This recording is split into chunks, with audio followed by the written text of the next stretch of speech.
Okay. ఇప్పుడు mutation లేకుండా పాస్‌బుక్‌లు, ఆదాయ పత్రం, రుణం వంటి ప్రభుత్వ సదుపాయాలని పొందొచ్చంటారా? Absolutely no. పొందలేరు. ఎందుకంటే నేను చెప్తున్నాను కదా! ఇప్పుడు మీ దగ్గర సేల్ డీడ్ అనేది మీ పర్సనల్ డాక్యుమెంట్ అండి.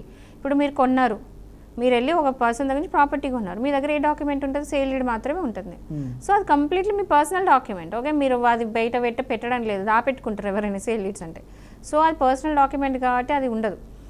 కానీ రెవెన్యూ రికార్డ్స్లో అంటే గవర్నమెంట్ మెయింటైన్ చేసి ఒక రికార్డ్ అనేది ఒకటి ఉంటుంది. ఆ గవర్నమెంట్ రికార్డ్స్లో మీ పేరు రిఫ్లెక్ట్ అవ్వాలి. అంటే మీ పేరు ఉండాలి. మీరే ఓనరు ఆ ప్రాపర్టీకి సంబంధించి ఏదైతే సర్వే నెంబర్ ఉంటారో ఆ సర్వే నెంబర్కి మీరు ఓనరు. ఆ ఓనర్ అని చెప్పడానికి రుజువు ఏంటి? గవర్నమెంట్ రికార్డ్స్లో ఇది ఏంటి మ్యూటేషన్ ద్వారా మార్చుకున్న తర్వాత మీ పేరు రెవెన్యూ రికార్డ్స్ తీయగానే ఆ పేరు రిఫ్లెక్ట్ అవ్వాలి. ఈవెన్ అన్ని స్టేట్స్లో ఆల్మోస్ట్ ఇప్పుడు ఆన్లైన్లోనే అవైలబుల్ ఉంది. ఇప్పుడు సడన్గా మనం కొట్టగానే ఈసీ కొట్టగానే మన పేరు వస్తుంది. ఆన్లైన్లో మీరు కొట్టి చూస్తే మన పేరు వస్తుంది. సర్వే నెంబర్, అడ్రస్ అన్నీ కొడితే ఎవరైతే ఓనర్ ఆఫ్ ద ప్రాపర్టీ ఆ పేరు మీకు వస్తుంది. సో అలా మీ పేరు రావాలంటే మ్యూటేషన్ ఈజ్ ఇంపార్టెంట్. ఆ గవర్నమెంట్ రికార్డ్స్లో మీ పేరు అనేది కంపల్సరీ రావాలంటే మ్యూటేషన్ ఉండాలి. సో ఇప్పుడు గవర్నమెంట్ ఇప్పుడు మీకు సపోజ్ రైతు బంధు కావాలండి. రైతు బంధు కావాలి అన్నప్పుడు మీ పేరు అందులో వస్తే తప్ప మీకు రాదు కదా. అది కంపల్సరీ మీ పేరు ఉండాలి.